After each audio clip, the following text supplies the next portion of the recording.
ጋሽዬ በጣም ተናደው ነው ያሉት ማለት ነው። ለምንድነው አብርሽ ሩታን መርጦ የማይኖረው? ለምንድነው በቃ አንዳቸውን መርጦ የማይኖረው ሲሉም ተናግሯል። በቃ እውነት ለመናገር ወይ ሩታን ወይ ሄርሜላን መርጦ መኖር አለበት። ሁለቱንም አሁን እያስጨነቃቸው ነው የሚገኘው አብርሽ ማለት ነው። አብርሽ አሁን ጥፋተኛ ነው። እውነት ለመናገር ከሆነ በጣም ጥፋተኛ ነው። ትላንትና ራሱ እንዳያችሁት ሩታ በጣም ልቧ ተሰብሮ ነው ያለው ማለት ነው። በጣም ነው የምታሳዝነው። እውነት ለመናገር ከሆነ እውነት በጣም ነው ያስለቀሰችኝ። እኔ ራሱ በቃ በጣም ነው ያሳዝነችኝ ማለት ነው። መጀመሪያ ላይ በቃ እሷን የመረጠ መስሎኝ እኔ በጣም ተደስቼ በጣም ደስ ብሎኝ ነበር።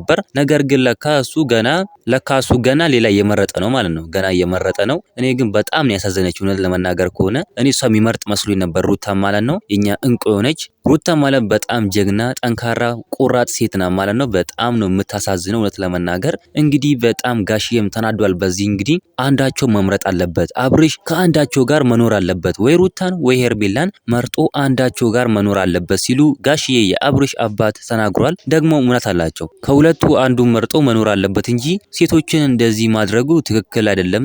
ከአንዳቸው ጋር መኖር አለበት እንጂ ሴቶችን እንደዚህ ማድረግ አግባብ ነው ብለን እኛ አንወስድም ማለት ነው። በጣም ነው የሚደብረው እውነት ለመናገር ከሆነ አብርሽ ከአንዳቸው ጋር መኖር አለበት እንጂ ሁለቱንም እንደዚህ ማሰቃየት የለበትም እንላለን። ፍትህ ለሩትዬ እያላችሁ ኮሜንት ላይ ማስቀመጥ እንዳረሱ፣ ቪዲዮን ላይክ፣ ቻናሉን ሰብስክራይብ ማድረግ እንዳረሱ። በሌላ ቪዲዮ እስከምንገናኝ በያላችሁበት የዓለም ዳርቻ ሰላማችሁ ብዝት ይበልልኝ። ደህና ሁኑልኝ።